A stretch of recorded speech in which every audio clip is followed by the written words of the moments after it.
If you think trying to send a large video file over hotel Wi-Fi is bad, imagine your entire company grinding to a halt because someone dropped a stack of paper cards on the floor. If you don't know the lore of the floppy disk, your understanding of how modern software actually survives is totally cooked. Back in the 1960s, trying to update a computer was a massive L. Imagine writing an entire textbook. But instead of saving a document, you had to type every single letter onto thousands of individual paper punch cards. If you tripped and dropped that stack, your program was completely ruined, and your workflow was basically phantom taxed into oblivion.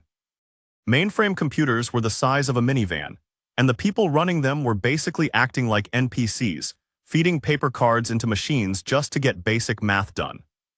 Then in 1967, an absolute unit of an engineering team at IBM, led by a gigachad named David L. Noble, decided this was completely unacceptable. They needed a reliable way to load instructions, and their first thought was magnetic tape. But tape is like a cassette, you have to fast forward through the whole thing just to find your favorite song. They needed something faster. Enter Project Minnow. They pivoted to a flexible piece of mylar coated in magnetic material that spun around inside a drive. It was basically a miniature, ultra-fast record player for data, but there was a catch. These early disks got dirty incredibly fast. A single piece of dust would crash the system. So the engineers wrapped the disk in a protective envelope with a built-in dust wiper. They essentially invented the ultimate Tupperware container for digital files. When IBM rolled this out in 1971, it was an immediate, massive W for the entire industry. The original 8-inch floppy disk held the same amount of data as 3,000 paper punch cards.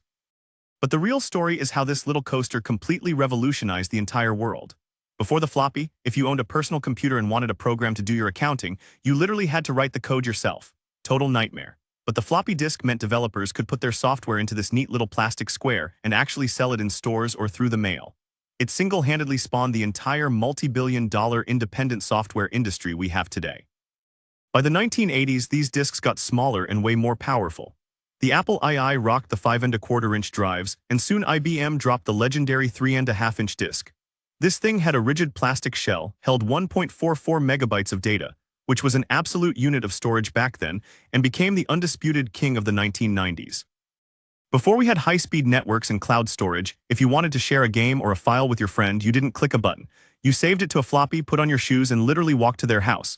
They called it the Sneakernet. Over 5 billion of these disks were sold every single year at their peak. So next time you click save and see that little square icon, put some respect on it.